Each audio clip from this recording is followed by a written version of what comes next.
नमस्कार दोस्तों, शाम के 7 बज चुके हैं और यूपी तक पर वक्त है मुद्दे की बात का। 2024 के लोकसभा चुनावों को लेकर उत्तर प्रदेश में तमाम कवायद, तमाम पार्टियों की जो कवायद है वो अपने चरम पर पहुंच चुकी है।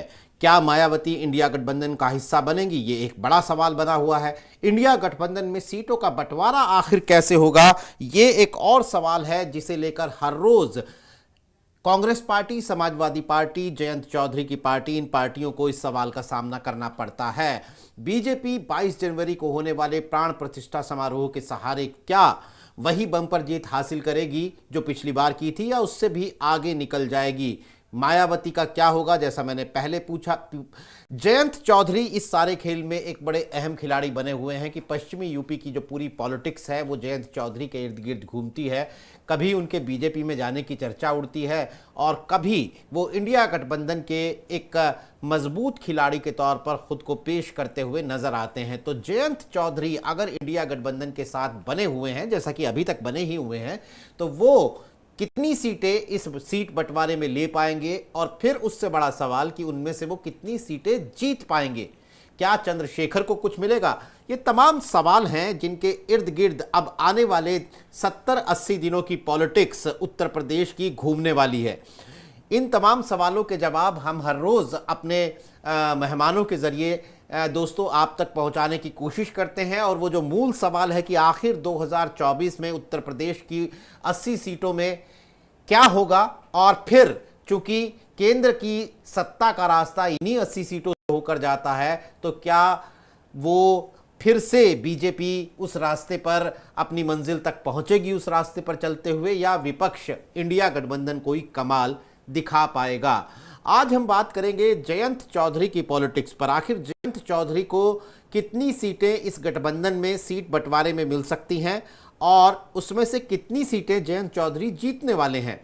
पश्चिमी उत्तर प्रदेश की राजनीति जाट पॉलिटिक्स की वजह से, दलित पॉलिटिक्स की वजह से, मुस्लिम पॉलिटिक्स की वजह से, किसान पॉलिटिक्स की वजह से बहुत महत्वपूर्ण हो जाती है, और आसपास लगे राजस्थान और हरियाणा जैसे जिलों को भी वो प्रभावित करती है। हम जयंत चौधरी के अभी हाल ही में जयंत चौधरी ने कुछ बयान दिए हैं जो बहुत कुछ कहते हैं उनकी आने वाले दिनों की राजनीति के बारे में। हम एक एक करके वो बयान सुनेंगे और फिर अपने मेहमानों के जरिए उन बयानों की, उन गुत्थियों को सुलझाने की कोशिश करेंगे। पहले मैं आपका परिचय करा दूं, मेरे साथ मौजूद हैं वरिष्ठ पत्रकार और राजनीतिक विश्लेषक राहुल लाल जी।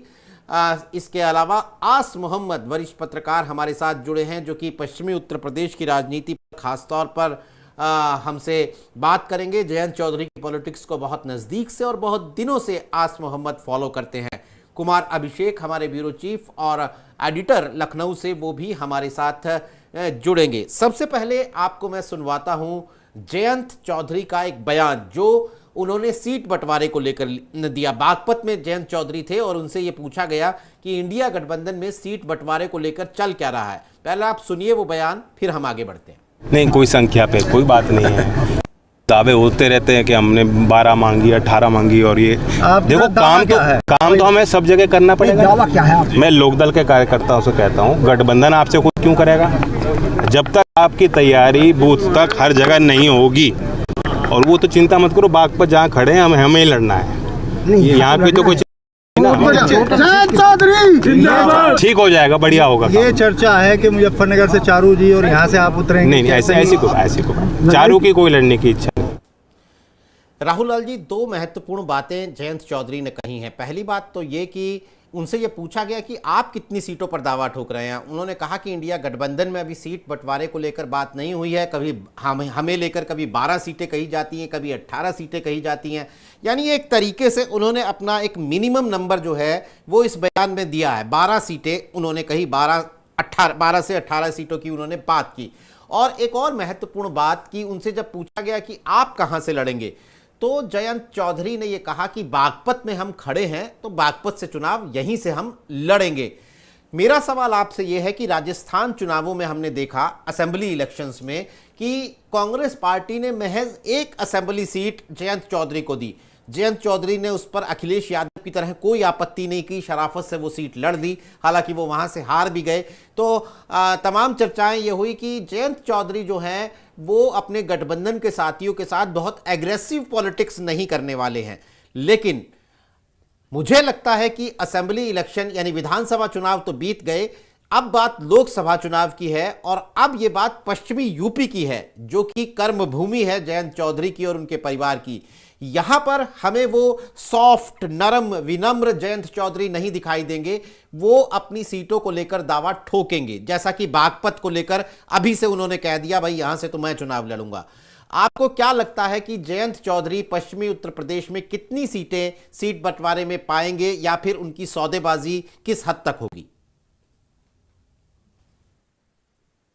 नीरज जी देखिए, अगर उन्होंने 12 से 18 सीटों के बारे में जयंत चौधरी जी ने कहा है, और उनके पार्टी के तमाम लोगों का अगर बयान देखें हम लोग, जो पूरे साल भर इस जब से टीम इंडिया की बैठक शुरू होती है और उसके बाद से उनके बयान आते हैं, तो और प्रदेश अध्यक्ष के भी उनके बयान देखते हैं, तो 12 सीटों की बार बार बातचीत करते हैं कि 12 सीटों पे लड़ेंगे। कई बार वो कहते हैं कि 18 सीटों पे पूरे बूथ लेवल पे हम लोग तैयारी करेंगे, तो टीम इंडिया को जिताने के लिए काफी मशक्कत करेंगे।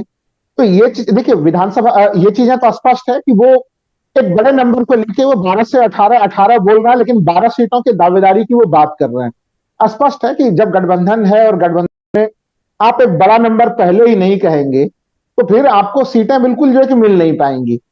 और इस बार उनको 2-3 चीजें काफी ज्यादा पक्ष में भी नजर आ रही हैं। हम लोगों ने देखा था किसान आंदोलन के बाद उत्तर प्रदेश में जो विधानसभा के चुनाव हुए, उसमें गठबंधन जो है उस रूप में उसे नहीं भुना पाया था। लेकिन अभी परिस्थितियां अचानक से बनी। हम लोगों ने देखा कि किस प्रकार से सदन में जो है कि जगदीप धनखड़ जी का जो है कि मिमिक्री होता है, वहां पे वो जाट पॉलिटिक्स को लेके आते हैं। लेकिन वो जाट पॉलिटिक्स का पूरा मामला भारतीय जनता पार्टी को जो है कि वो बैकफायर करता हुआ दिखा, जब अचानक से खिलाड़ियों का मामला आ जाता है और फिर खेल मंत्रालय को अचानक से सुपर एक्टिव होकर जो है कि नए खेल संघ, कुश्ती संघ को फिर निलंबित कर देना पड़ता है। तो इसने जो महिला पहलवानों कुश्ती का जो पूरा मामला था, उसने पूरे खेल वर्ग को तो नाराज किया ही किया, लेकिन जाट कम्युनिटी को भी अच्छा खासा नाराज किया है। तो अब किसानों को लेकर जो तमाम आश्वासन मिले थे नीरज जी, वो एक कमेटी बनाने की बात, उस कमेटी की आज तक बैठक भी नहीं हुई है। तो किसान आंदोलन जरूर खत्म हुआ, उसके वो मुद्दे अभी भी जीवित हैं। ये कुछ ऐसी परिस्थितियां हैं, क्योंकि उन सब चीजों के लिए जब विधानसभा के चुनाव हो रहे थे, तो ये भी चीज बताया गया था कि भाई योगी आदित्यनाथ जी के लिए या प्रदेश सरकार के लिए चुनाव हो रहा है, वो मामले जो है कि विधानसभा चुनाव के लिए बहुत महत्वपूर्ण मुद्दे नहीं है। केंद्र सरकार ने सारा निर्णय लिया था। ध्यान हो कि अजय मिश्र टेनी अभी भी जो है कि केंद्रीय मंत्रिमंडल में बने हुए हैं। तो वो सारा का सारा मामला ऐसा है कि वो जयंत चौधरी जी के पक्ष में जाता हुआ दिख रहा है इसमें। तो ऐसे स्थिति में उनके लिए, चूंकि राजस्थान में अगर वो एक सीट उनको, उन्होंने हालांकि कई सीटें मांगी लेकिन एक सीट दिया गया, वहां पे काफी अच्छे से वो लड़े। और जो संबंध हम लोगों ने देखा कि विधानसभा चुनाव के दरमियान में समाजवादी पार्टी और कांग्रेस के खराब हुए रिश्ते, वैसे रिश्ते जयंत चौधरी के खराब नहीं हुए। लेकिन इस समय क्योंकि अब लोकसभा चुनाव का मामला है, बिल्कुल पश्चिमी यूपी का मामला है, वैसे स्थिति में वो एक नंबर गेम की स्थिति में कि वो एक बड़ा नंबर हम लोग लें, जिसमें से कि कुछ कम से कम कुछ सीटें, जैसे वो अब बागपत की उन्होंने चर्चा छेड़ी दी कि यहां से वो चुनाव लड़ेंगे, तो मैं मानता हूं कि थोड़ा एक तरह से वो पब्लिक पोस्चरिंग है कि किन किन सीटों पे उनकी दावेदारी मजबूत है। वो टीम इंडिया में संकेत देने का प्रयास कर रहे हैं। और सबसे इंटरेस्टिंग चीज ये है नीरज जी की जो 12 सीटें जो ये लोग गिनती कराते हैं, उसमें से पूर्वांचल के भी सीटें हैं, देवरिया की सीट की भी गिनती करा रहे हैं उन 12 सीटों के अंतर्गत। तो ये सब चीजें अभी चलेंगी अभी। और सबसे और मैं मानता हूं कि अभी टीम इंडिया का गठन उत्तर प्रदेश में भी पूरा नहीं हुआ है। मेरा व्यक्तिगत तौर पे मानना है कि भले ही उनसे सवाल अखिलेश जी से किया भी गया था मायावती जी के मामले के ऊपर भी, हमें लग रहा है कि देर सवेर इस टीम इंडिया के हिस्से में मायावती जी भी शामिल होंगी। इसलिए उत्तर प्रदेश में सीटों की रस्साकसी अभी अच्छी खासा तेजी से होगी। अगर सोचिए वो भी अगर आती है, तो वैसे स्थिति में जब पश्चिमी यूपी में उनका भी भारांश अच्छा खासा है, तो उस स्थिति में सीटों की स्थिति और भी बदल जाएगी नीरज जी। तो बिल्कुल मायावती पे हमारा अगला सवाल है, हम जयंत का बयान भी सुनवाएंगे। मायावती पहले अभी हम इसी बयान पर चर्चा कर रहे हैं।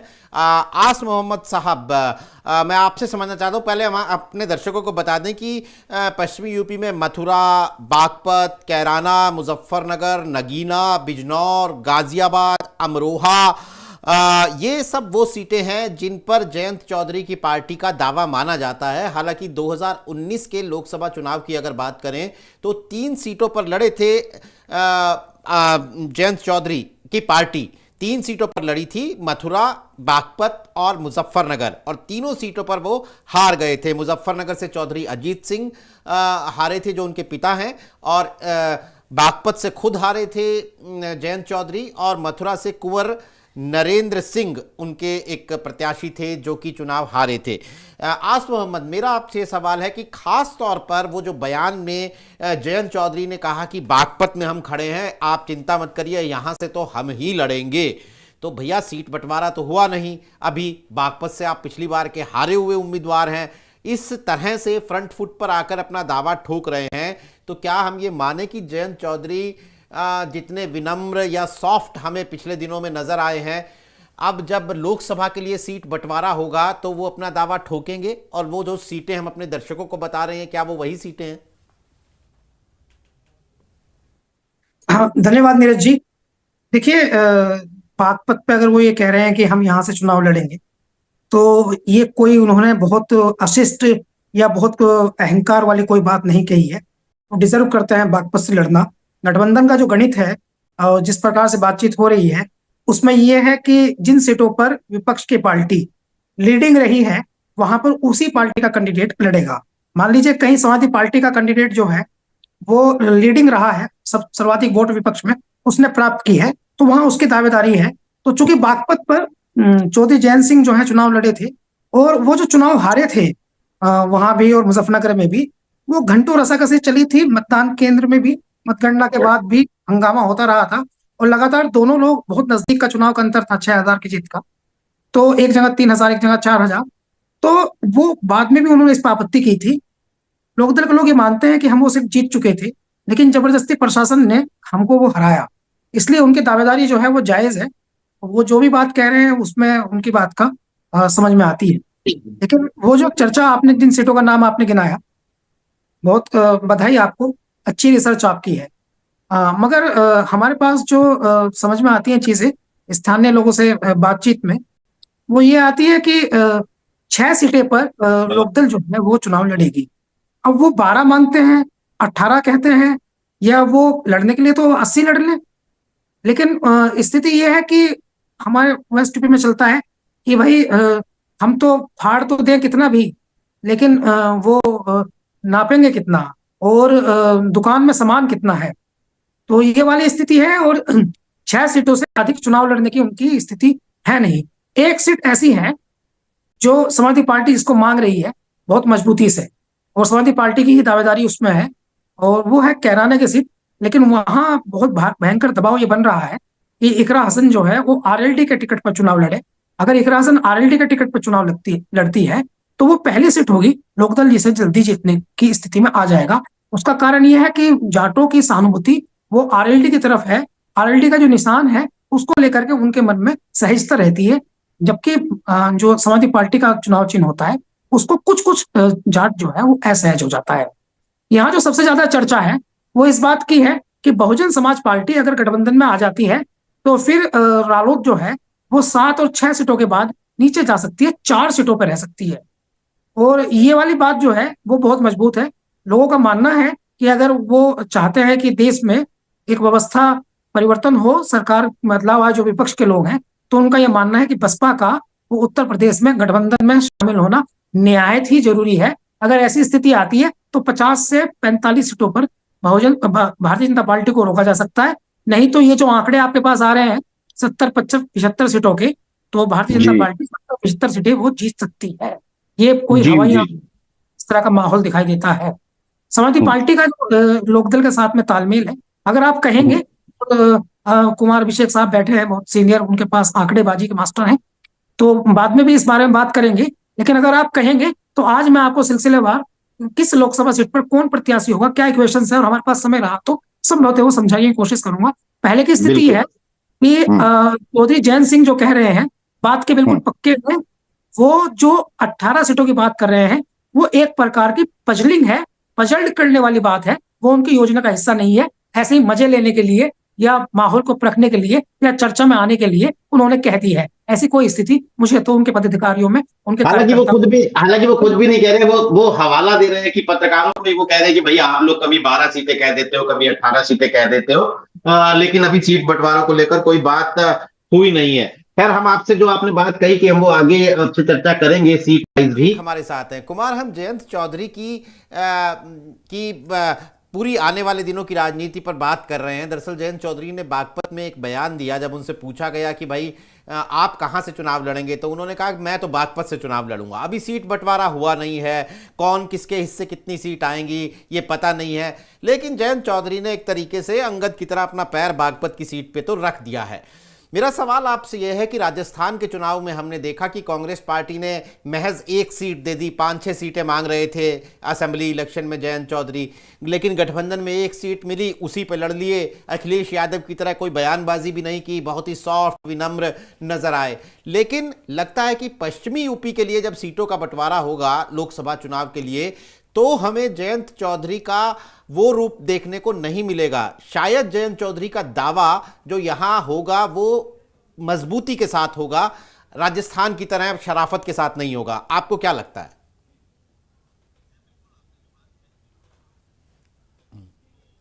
कि पश्चिमी उत्तर प्रदेश में अपनी जमीन किसी भी तरीके से जयंत चौधरी छोड़ना नहीं चाहेंगे, और उन्होंने एक तरीके से बहुत चीजों को ठुकराया है, ये मानते हुए कि पश्चिमी उत्तर प्रदेश में उनकी चलेगी, उनके पास ढेरों ऑफर है, लेकिन अगर वो उन ऑफर्स पर नहीं जा रहे हैं तो कहीं ना कहीं वो इस बात को लेकर आश्वस्त होंगे कि पश्चिमी उत्तर प्रदेश की जब बात आएगी तो वो अपने हिसाब से जरूर चीजों को तय कर लेंगे। हालांकि अखिलेश यादव और उनके बीच में कुछ सीटों को लेकर के जरूर जिच बना रहेगा। मुझे लगता है आस मोहम्मद साहब ने बहुत सारी बातें की होंगी, बहुत सारी बातें मिस भी कर गया हूं, लेकिन बागपत वाली बात निश्चित तौर पर बागपत पर उनका दावा है, और एक तरीके से कहीं ना कहीं जब उन्होंने उस पर अपना अंगद की तरह पांव गड़ाया है तो कुछ कह सकते हैं अनौपचारिक बातचीत हो चुकी है।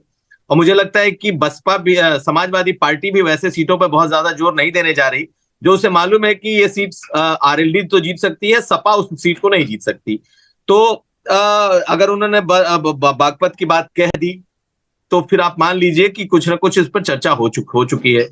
मथुरा की सीट सपा के लिए बहुत ऐसी सीट नहीं है जिसको कि सपा जीती वो अगर आरएलडी मांग रही है तो उन्हें देने में भी दिक्कत नहीं होगी। हाँ, मुजफ्फरनगर की सीट पर मामला फंसेगा जरूर, क्योंकि दोनों तरफ से दावेदारी है, लेकिन पिछला चुनाव खुद आरएलडी उस सीट पर लड़ चुकी है और समाजवादी पार्टी ने उसके लिए छोड़ी है।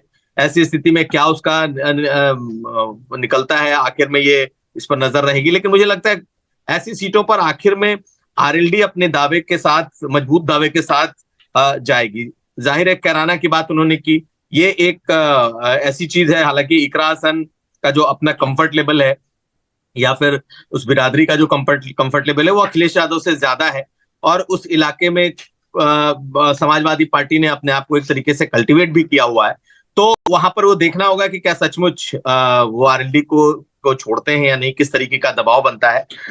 लेकिन एक बात जरूर है कि पश्चिमी उत्तर प्रदेश में जिस तरीके से अपनी नजरें गड़ाई हुई हैं, या फिर उनके लिए कह ले, उनके लिए वो पूरा राज्य ही पश्चिमी उत्तर प्रदेश है। वो 6 पे लड़ते हैं, 7 पे लड़ते हैं, 10 पे लड़ते हैं, कितनी सीटों पर लड़ते हैं ये तो आने वाले वक्त में तय होगा। लेकिन एक बात बिल्कुल साफ है कि वो अपनी दावेदारी पश्चिमी उत्तर प्रदेश की ज्यादा सीटों पर नहीं छोड़ेंगे, वो अपनी दावेदारी जरूर बना के रखेंगे। और मुझे लगता है कि पश्चिमी उत्तर प्रदेश में जब कांग्रेस पार्टी होगी, जब समाजवादी पार्टी होगी, तो वो वहां के एक बड़े प्लेयर की तरह कि वो तय करें कि पश्चिमी उत्तर प्रदेश में कौन कितनी सीटें लड़े, कौन सी सीटें लड़े, इसमें उनकी भूमिका हो।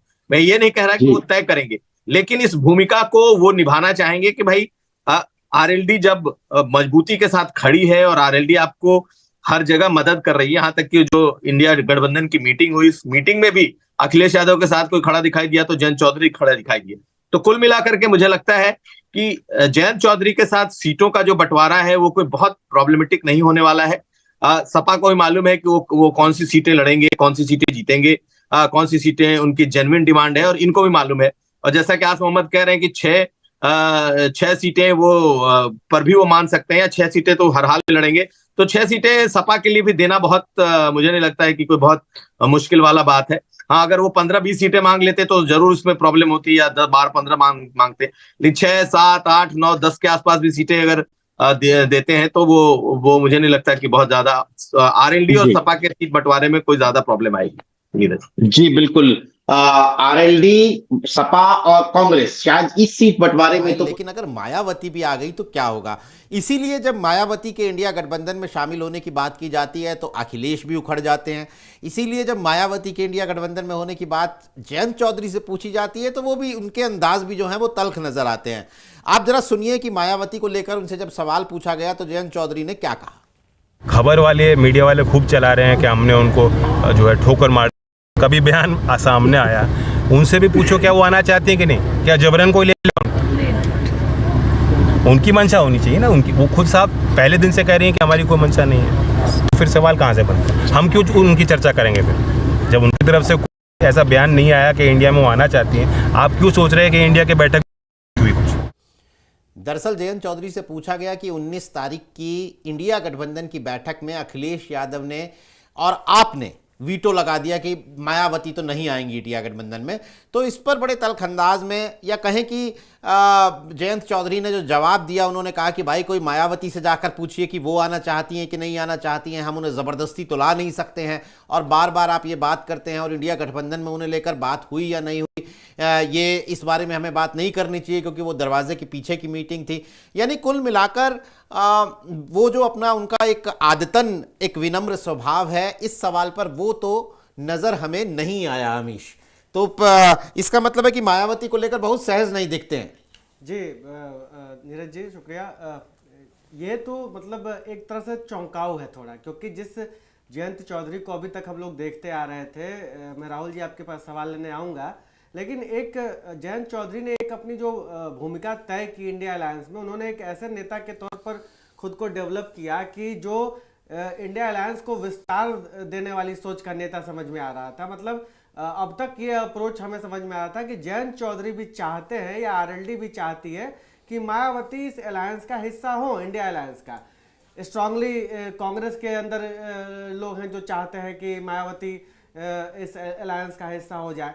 लेकिन अब जब जयंत चौधरी का इस तरह का रुख आ रहा है राहुल जी, तो क्या माना जाए कि क्या अगर समाजवादी पार्टी के नेता अखिलेश यादव, आरएलडी चीफ जयंत चौधरी, ये दोनों लोग अगर मन बना लिए, तब तो इंडिया अलायंस में मायावती की एंट्री तो असंभव जैसी हो जाएगी ना, क्योंकि ये दोनों लोग बड़े पार्टनर्स हैं उत्तर प्रदेश में। इसके बाद कांग्रेस ही बचती है। तो क्या आपको लग रहा है कि ये मायावती पर दबाव डालने टाइप का बयान है, या वास्तव में इन लोगों ने मन बना लिया है, कम से कम जयंत और अखिलेश ने, कि नहीं मायावती को लाएंगे तो पूरा इक्वेशन गड़बड़ हो जाएगा, सीट शेयरिंग फंस जाएगी, और मायावती की क्रेडिबिलिटी अभी उस तरह की दिख नहीं रही है, तो नहीं रहे साथ में तो ज्यादा अच्छा। आपको क्या लगता है? अमित जी देखिए, मायावती जी के क्रेडिबिलिटी पे तो सवाल कई बार जरूर उठते रहे हैं कि वो पक्ष की राजनीति कर रही हैं या विपक्ष की राजनीति कर रही हैं। विधानसभा उपचुनाव में कई बार वो प्रत्याशी नहीं खड़ी करती रही हैं तो बीजेपी को लाभ हुआ है, कई बार खड़ा कर देती रही हैं तो बीजेपी को लाभ हो गया। ये मुद्दे हम लोगों ने पिछले लंबे समय से देखा है कि ये आरोप प्रत्यारोप उनके ऊपर लगते रहे। लेकिन इन तमाम चीजों के बावजूद अगर उत्तर प्रदेश में, चूंकि मैं मानता हूं कि इस समय 2-3 प्रदेश ऐसे हैं जहां भारतीय जनता पार्टी की जड़ें काफी गहरी है। 22 जनवरी को राम मंदिर का मामला भी है, तो भारतीय जनता पार्टी पूरा का पूरा जो उनका हिंदुत्व का मामला है उसे लेके वो चुनाव में जा रहे हैं। तो उस स्थिति में विपक्ष का काट क्या होगा? विपक्ष की दृष्टि से विपक्षी वोटों का बंटवारा ना हो। 13% भूलना नहीं चाहिए कि भले उनकी सीटें विधानसभा में कम आई है मायावती जी की, लेकिन 13% वोट शेयर अभी घटे हुए हालत में भी है। और उस 13% वोट शेयर की कितनी मजबूत स्थिति होती है। खतौली में हम लोगों ने देखा है कि किस तरह से इन लोगों ने काफी मेहनत किया था चंद्रशेखर रावण को लेके, और वहां पे दलित मतदाताओं को लेकर ये लोग आए थे। लेकिन ध्यान देना चाहिए कि चंद्रशेखर रावण टीम इंडिया के हिस्सा नहीं, और ये माना जाता है कि चंद्रशेखर रावण टीम इंडिया के हिस्सा नहीं है, चूंकि अब बहुत लोग ये तर्क देते हैं कि वो काफी छोटे दल है, उन्हें क्या ही निमंत्रण दिया जाता। लेकिन हम लोग को नहीं भूलना चाहिए कि एनडीए के जो 38 छोटे छोटे घटक दल हैं उसमें जो शामिल दल हैं काफी इससे भी छोटे दल रहे हैं वो, जिनके कोई ना तो विधायक है ना कोई सांसद है उनके। तो माना यह जा रहा है कि अगर चंद्रशेखर रावण इसमें शामिल नहीं है टीम इंडिया में, तो वो मायावती जी को इसमें लाने का प्रयास है। तो मुझे लग रहा है कि अभी उत्तर प्रदेश के मामले में मायावती जी का टीम इंडिया में आना बाकी है। ये लोग इसे किस रूप में ले रहे हैं, संभवतः देखिए प्राथमिक तौर पे ये चीजें हो सकती हैं, जैसा मैंने पहले भी कहा था कि अगर वो मायावती जी की एंट्री होती है यहाँ पे, और अगर उस संदर्भ में हम लोग जयंत चौधरी जी की स्थिति को समझते हैं, तो उनकी सीटों की संख्या घटेगी।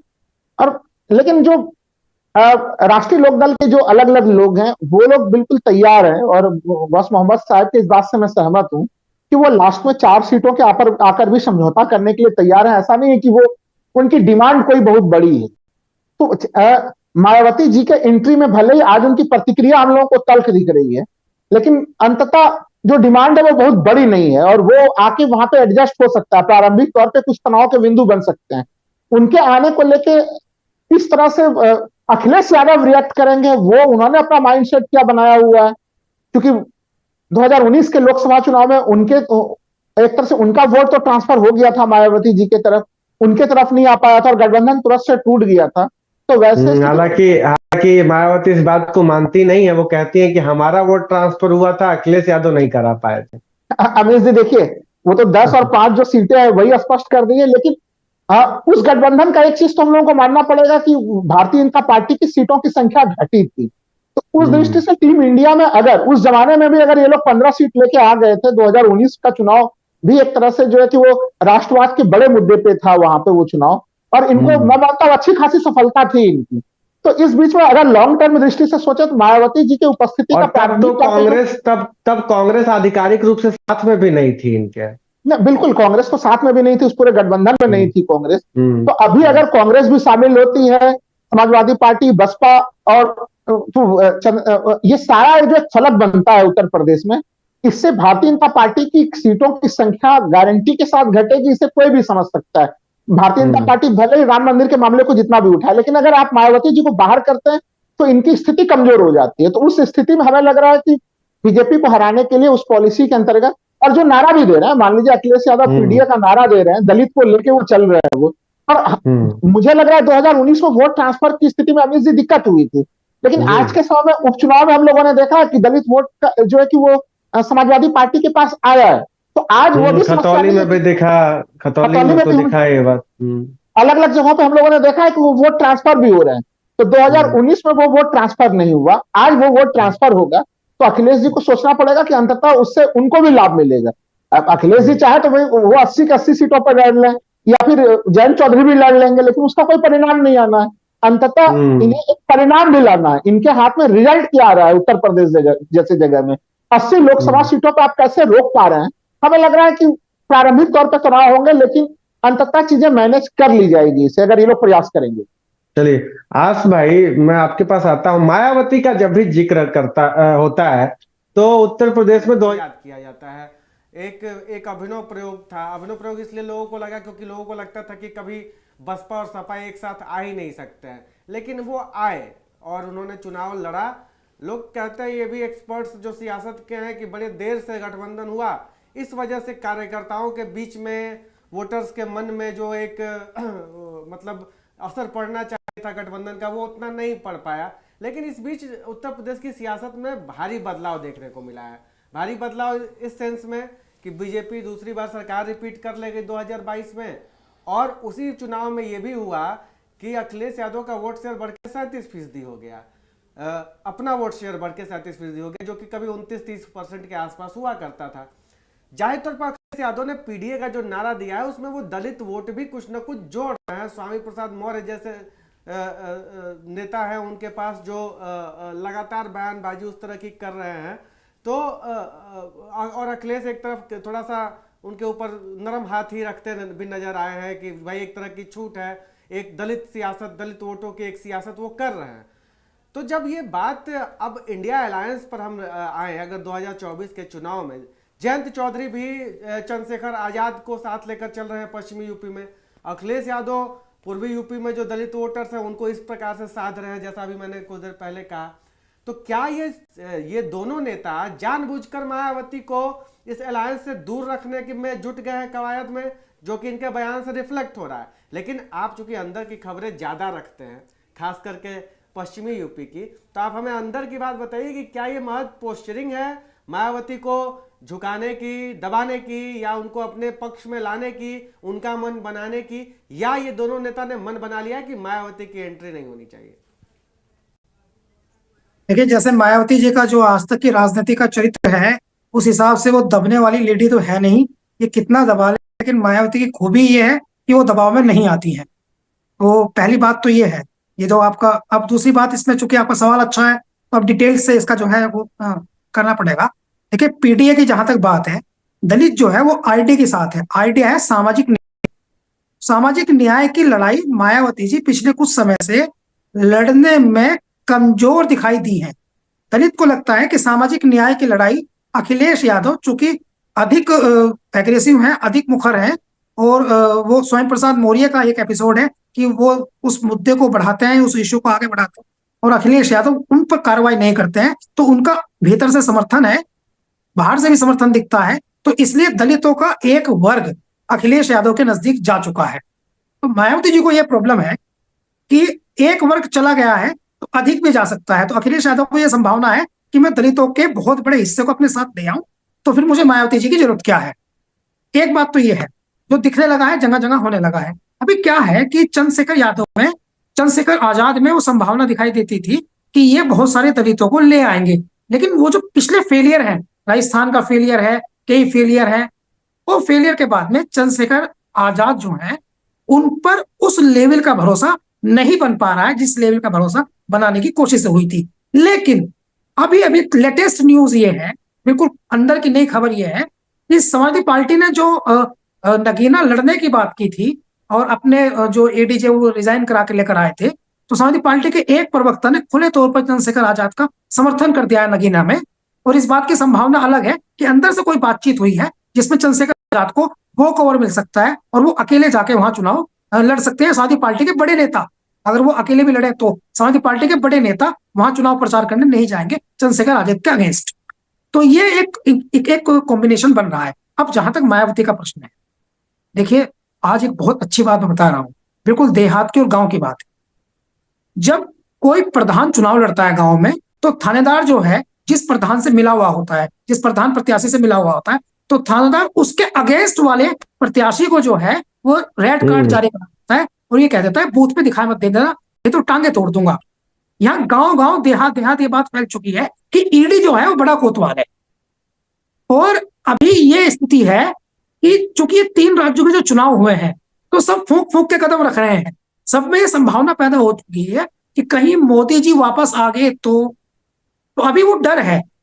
तो इसलिए कोई भी कुछ भी वो खुले तौर पर नहीं बोल रहा है।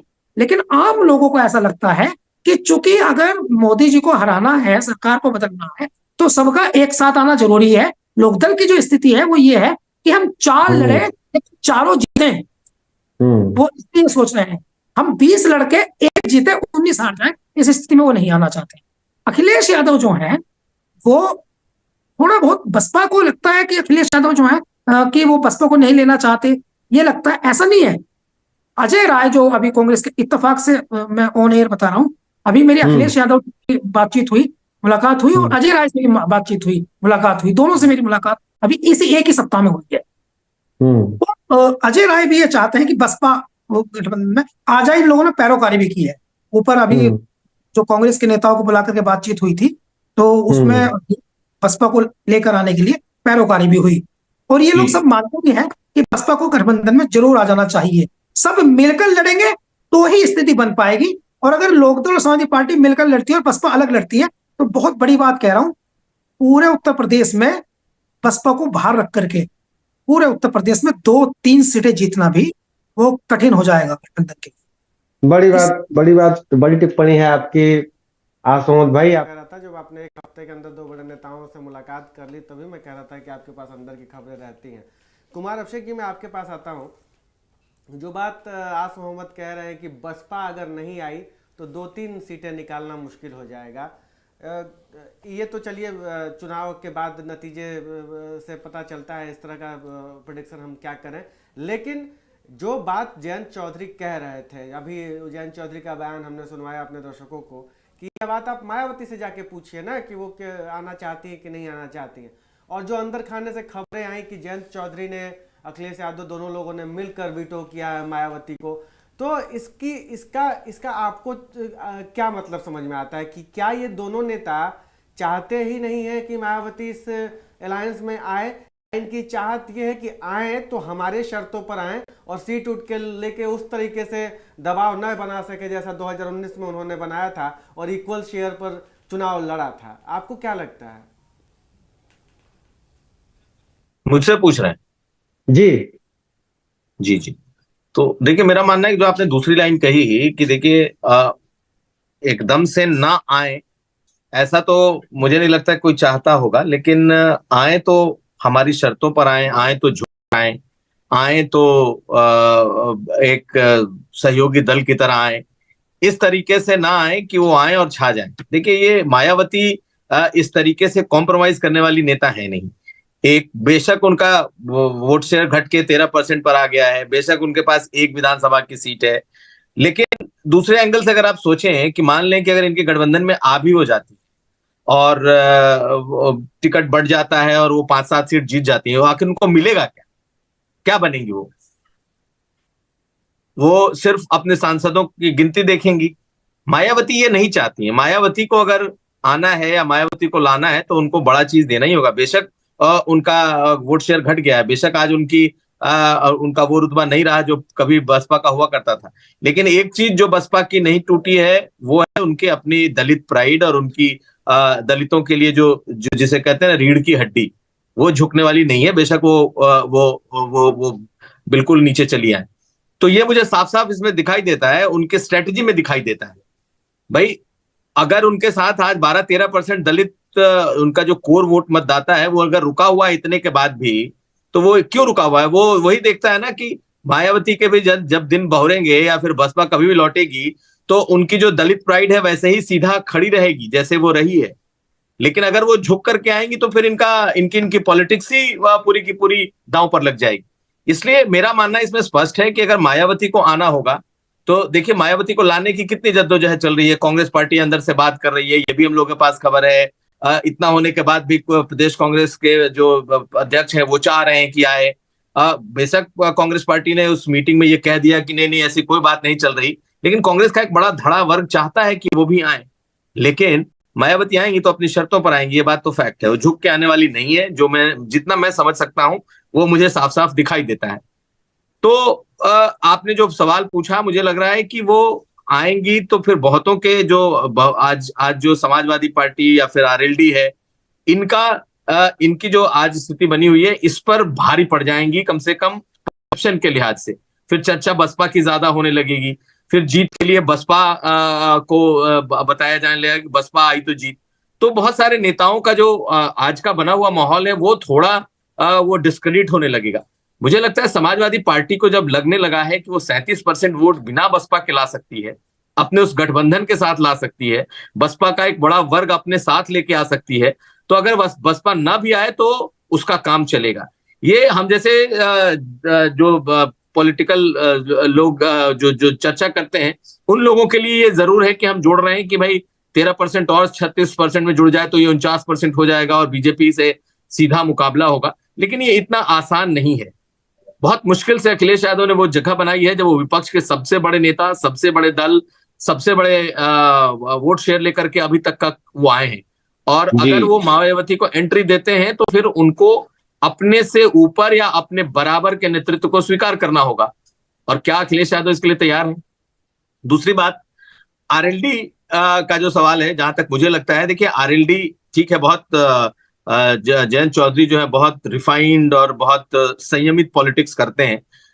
वो बहुत ज्यादा उस तरीके के बोलने वाले शख्स नहीं है जो बोलने से बात खराब हो, लेकिन वो अपनी बात वक्त पर जरूर रख देते हैं।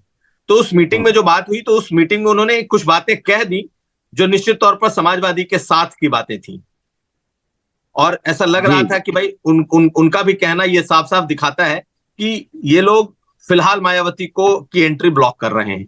लेकिन एक दबाव होता है, एक कम्युनिटी का दबाव होता है, एक एक बड़े नेताओं का दबाव होता है, दलों का दबाव होता है। तो ये जो दबाव अगर बनेगा तो फिर ये लोग भी कंसिडर करेंगे, लेकिन अल्टीमेट कॉल फिर मायावती पर होगा कि आखिर उन्हें मिलता क्या है, और अगर आती है तो वो किस हैसियत में आती है। नीरज जी बिल्कुल। तो मायावती आने को लेकर जयंत चौधरी ने भी, जिसे कहते हैं कि बहुत ही अहम बयान दे दिया है, जिसके बाद बहस होना लाजमी है। लेकिन एक और महत्वपूर्ण मुद्दा हुआ पिछले दिनों संसद में, उपराष्ट्रपति जगदीश धनखड़ की एक मिमिक्री करने का, उनकी नकल उतारने का टीएमसी सांसद कल्याण बनर्जी के ऊपर आरोप लगा, जो कि वो दिखाई दिए वीडियो में वैसा करते हुए। उसे लेकर बीजेपी ने उसे एक जाट सम्मान का मुद्दा बना दिया। सोशल मीडिया पर बहुत बहस छिड़ी कि क्योंकि जाट समुदाय से आते हैं जगदीप धनखड़, तो इसलिए ये जाट समुदाय का अपमान है। अब जाट समुदाय की बात आएगी तो फिर जाहिर तौर पर जयंत चौधरी से भी सवाल पूछा जाएगा, क्योंकि वो तो वही पॉलिटिक्स करते हैं। उनसे जब ये पूछा गया तो जयंत चौधरी ने काफ़ी सधा हुआ बयान दिया। साथ ही साथ जाट प्राइड को लेकर एक और जो सुर्खी है वो है महिला पहलवानों को लेकर जो पूरी पॉलिटिक्स हो रही है, और अब जो रेसलिंग फेडरेशन ऑफ इंडिया को पूरा भारत सरकार ने उसे निलंबित कर दिया, उसे मानने से इनकार कर दिया। इन दोनों बातों को लेकर जयंत चौधरी से सवाल पूछा गया, तो सुनिए कि उन्होंने क्या कहा। देखो, हमारी शैली में जहाँ तक जाट समाज की उन्होंने बात की, और गाँव की भी शैली पुरानी रही, व्यंग को समझना और करना हमसे बेहतर कोई नहीं जानता। हमारे बारे में इतनी इतनी कहावतें हैं, हरियाणा की, पश्चिमी यूपी की, गांव की, कोई बुरा नहीं मानता। यहाँ कोई जातिगत अगर सूचक बात होती, उस व्यंग में कोई जाति सूचक शब्द का प्रयोग किया गया होता, तब समझ में आती कहाँ उनका वर्ग जोड़ा गया उस बात में, कहाँ उनकी जाति का उल्लेख हुआ, क्यों उनको बुरी लगी बात। एक मेडल जीतने वाले हमारे अगर पहलवान, ये नौबत आ गई कि वो रिटायरमेंट ले रहे हैं, पद्मश्री वापस लौटाए जा रहे हैं, उसके बाद सरकार जागती है, तो ये कौन सी जीत है? ये कौन सी जीत है? ये कौन सा काम है? ये उनको नज़र पहले रखनी थी। उन्हें मालूम है वो जो भ्रष्टाचारी लोग जिन्होंने गबन किया, जिन्होंने अत्याचार किया, उस व्यवस्था से उनको बिल्कुल बाहर कर देना चाहिए। चुनाव में ज़्यादा जिन्होंने क्लेम किया कि दबदबा था और दबदबा रहेगा।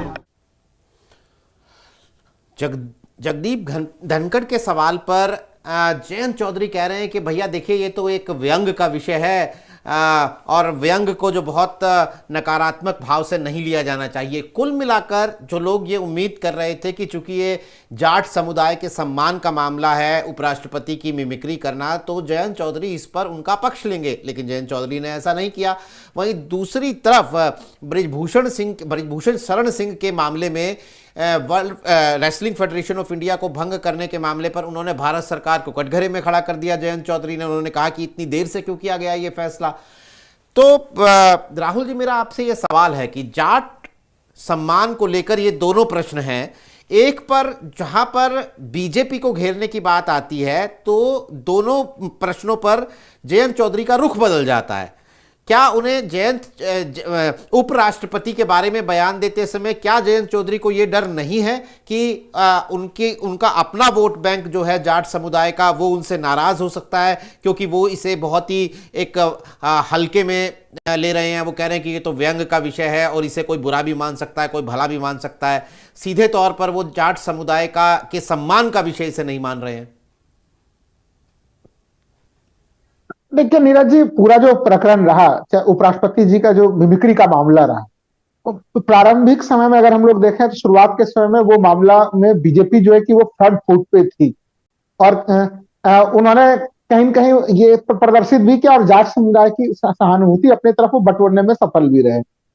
लेकिन जो बाद में परिस्थितियां बदली और जिस तरीके से संजय सिंह का जो है कि वो रेसलिंग फेडरेशन में आते हैं, बृजभूषण शरण सिंह के, और सदन में जिस तरह से भारी मात्रा में विपक्षी सदस्यों को निष्कासित किया, उनको निलंबित किया गया, वो संख्या 146 तक पहुंच गई। तो उस दृष्टि से यह भी सवाल उठने लगा कि विपक्ष के लोग तो निलंबित हो रहे हैं, निकाले भी जा रहे हैं, महुआ मोइत्रा को निकाल भी दिया गया, लेकिन बृजभूषण शरण सिंह सदन को सुशोभित कर रहे हैं, उनको कहीं कोई परेशानी नहीं हो रही है। और फिर जब महिला खिलाड़ियों ने विशेषकर जो है कि बजरंग पुनिया ने अपना सम्मान जो है कि वो प्रधानमंत्री निवास पे जो है कि उन्होंने अपना वो छोड़ दिया जो है कि सम्मान को। अभी अभी खबर आई है कि विनेश फोगाट ने भी अपना खेल रत्न और अर्जुन अवार्ड वापस कर दिया है, अभी अभी ट्वीट पर डाला है विनेश फोगाट ने भी। अब सोचिए, तो ये जो मैं वही चीज कह रहा हूँ, अब उन्होंने भी जो है कि वापस कर दिया है। तो स्थिति यह है कि इस संदर्भ में जाट पॉलिटिक्स को लेके जो बीजेपी ने उठाया था, वो अब उसमें बैक पे चली गई। अब सीधे संदेश यह है कि जो देश की सेलिब्रिटीज जो है कि जो महिला मुक्केबाज हैं, जिन्होंने देश को गोल्ड मेडल जिताया है, अगर उनके न्याय के मामले को लेकर उन्होंने यौन शोषण के गंभीर आरोप लगाए हैं, और उसके मामले पे भी सरकार का जो है कि रवैया काफी ढीला ढाला है। जिस तरह से बृजभूषण शरण सिंह ने जो बयान दिए कि हमारा प्रभाव तो कुश्ती संघ पे रहेगा ही, था, है और रहेगा। हालांकि अब तो चलिए कुश्ती संघ को भंग कर दिया गया, उस नाराजगी को घटाने का प्रयास हुआ वहां पे। तो इस पूरे संदर्भ में मैं यही चीज कहूंगा कि इसका लाभ लेने का प्रयास कर रहे हैं वो। कहीं न कहीं खिलाड़ियों के मामले पे जब आप देखेंगे जयंत चौधरी जी बोल रहे हैं तो काफी आक्रामक तरीके से बोल रहे हैं। और उपराष्ट्रपति का मामला, चूंकि खुद जो जिस तरह से घटना का सीक्वेंस रहा है, उनका मिमिक्री का मामला उस रूप में महत्वपूर्ण नहीं रहा, क्योंकि पहला ही मामला यह था कि उपराष्ट्रपति की मिमिक्री नहीं होनी चाहिए, संवैधानिक पदधारी। लेकिन मिमिक्री के फिर दर्जनों उदाहरण दिख गए, और फिर एक ये भी मामला उठ गया कि उपराष्ट्रपति का मिमिक्री बनाम 146 सांसदों का निलंबन का मामला, उपराष्ट्रपति की मिमिक्री बनाम 146 सांसदों का निलंबन और संसद में सुरक्षा चूक का मामला। और फिर आप इसमें जाट पॉलिटिक्स लेके आते हैं, जबकि जाट जो खिलाड़ियां हैं जो कि देश की गौरव हैं, उनके सम्मान के लिए ही सरकार उस तरह से कृत संकल्पित नजर नहीं आती है। ये स्थितियां ऐसी हैं कि 2024 लोकसभा चुनाव में अब ये जयंत चौधरी जी के लिए काफी मजबूत स्थिति प्रदान करता है। मैं अभी भी कह रहा हूं, किसानों, इसके साथ ही साथ किसानों का मामला, किसान आंदोलन जरूर समाप्त हो गए, लेकिन जो कमेटी बनाने की बात कही गई थी, क्या वो कमेटी बैठी? कभी उस कमेटी ने कोई विचार किया? वो आश्वासन आज के समय में भी उसी जगह पे खड़ा है, उसमें क्रियान्वयन नहीं हुआ है। इन चीजों को वो काफी प्रमुखता के साथ उठाएंगे, और उन्हें पता है कि अभी इसमें जाट पॉलिटिक्स के सेंटिमेंट्स जो है वो उनके साथ ज्यादा जुड़े हुए हैं बनिस्पत की जो है कि वो बीजेपी के साथ।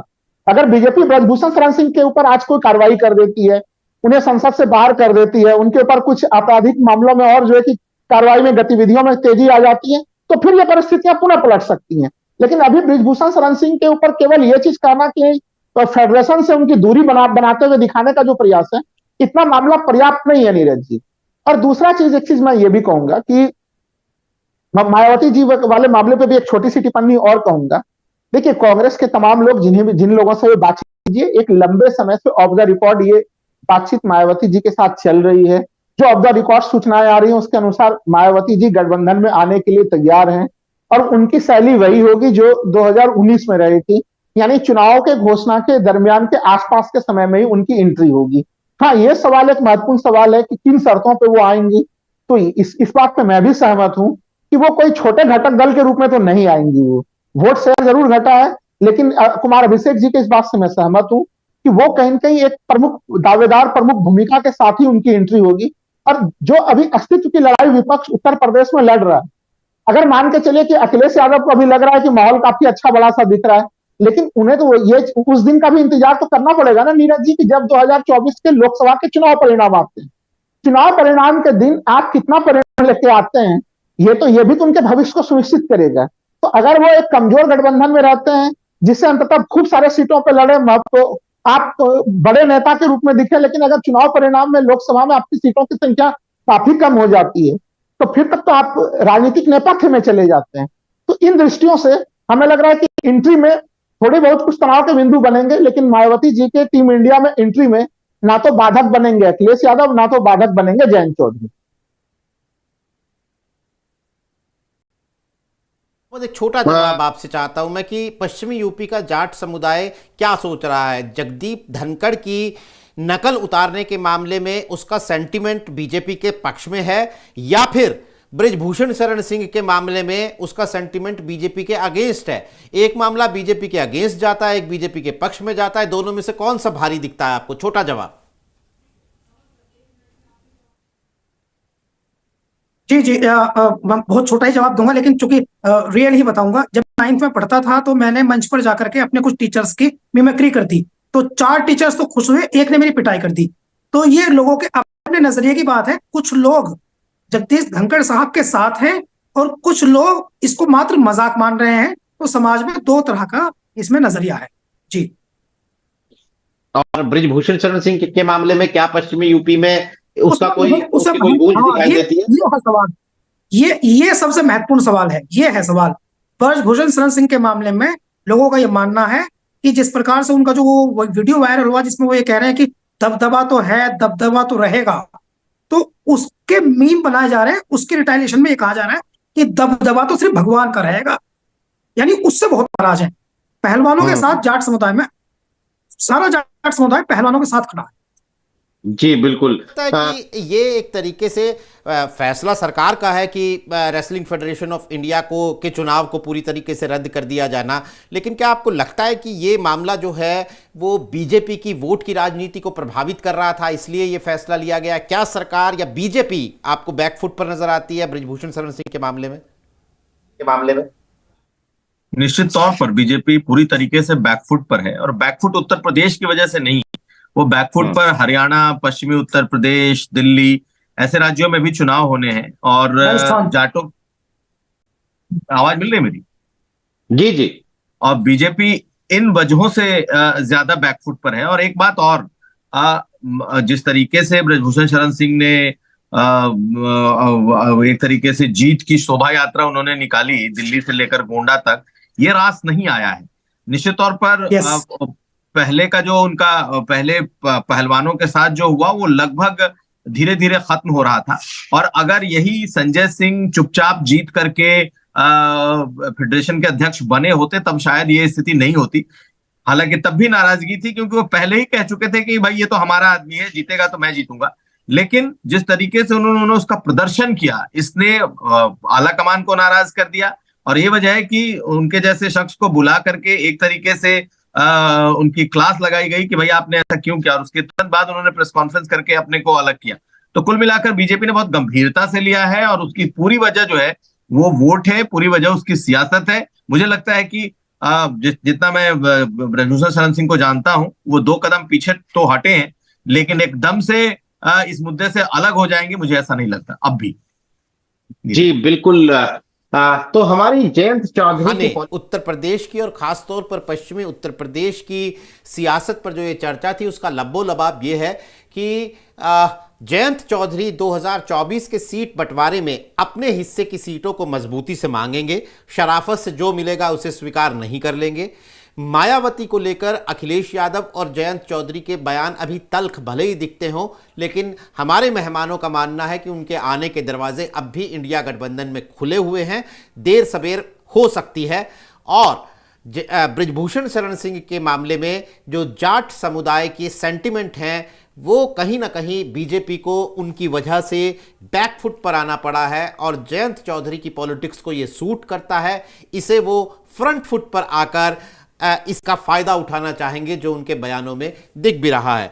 दोस्तों, हमने आपसे YouTube पर यह सवाल पूछा था, जो YouTube पर जो दर्शक हमारा ये शो लाइव देख रहे हैं, कि क्या पिछले चुनावों में अपनी हारी हुई सीटें वापस जीत पाएंगे जयंत चौधरी? यानी 2019 में वो जो 3 सीटें हार गए थे, क्या इस बार वो जीत पाएंगे? और उससे ज़्यादा सीटें भी उन्हें मिलती हैं तो क्या वो सीटें जीत पाएंगे? तो 78% हमारे दर्शकों का कहना है कि हाँ, जयंत चौधरी अपनी सीटें जीतेंगे हारी हुई, और 22% कह रहे हैं नहीं। यानी पिछले 5 साल में 2019 से लेकर 2024 आते आते जयंत चौधरी ने एक नेता के तौर पर और उनकी पार्टी ने एक सियासी पार्टी के तौर पर अपना कद आगे बढ़ाया है। कम से कम हमारा ये शो देखने वाले YouTube दर्शकों का यही मानना है। इसीलिए तकरीबन 78% दर्शक ये कह रहे हैं कि जयंत चौधरी अपनी हारी हुई सीटें जीत लेंगे 2024 में। आज कार्यक्रम में शिरकत करने के लिए राहुल लाल, आस मोहम्मद, कुमार अभिषेक, आप सभी का बहुत बहुत शुक्रिया। तमाम दर्शकों का आभार। आज के लिए नमस्कार।